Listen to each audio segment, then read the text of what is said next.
Sister me no kwara ihe na gwa ge si na dibia ge rụrụ arụ. Dibia ga cheta ya aja ya hụrụ na ji enwe isi. Ọpụ anọ ọhịa gbuo ọjọọ so onye gburu. Asị m kwemkwemkwe ma nwe ihe bịara n'onwe ruru chi. Mara n'ihu gwa mpete na azara mmanụ. Enyi mere enyi ya ole na ihe ibu mere gị. Haram onwe ihe ọbụla mere gị. Ọchụ ọkụkọ nwasọ ọkụkọ onye na-achọ ya dị ihe ya. Asị m n'ịgba aka ịhụ na sọkụ ga ahụla. Ihe gị wụ mmadụ na-echeghị ka ihe hichere m aka ama ahụ ya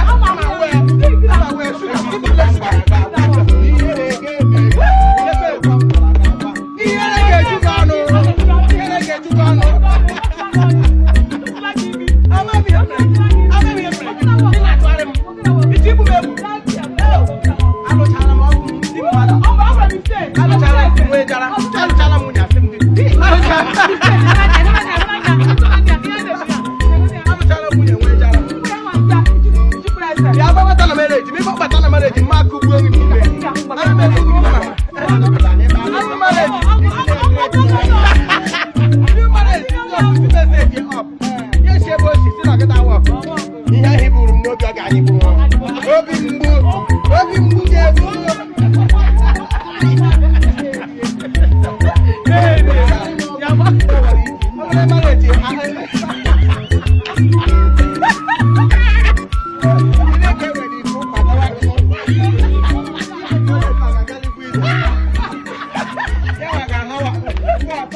no pile, le pile je bu ibi.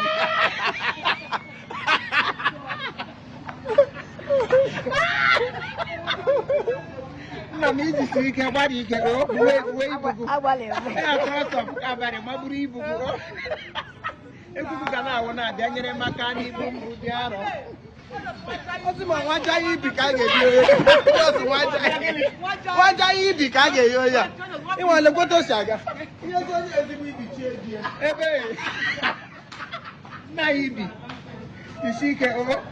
Aga cho obere iko kwa to kwasara gị. Le ko ụmụ mmeri m. My daughters are looking so amazing.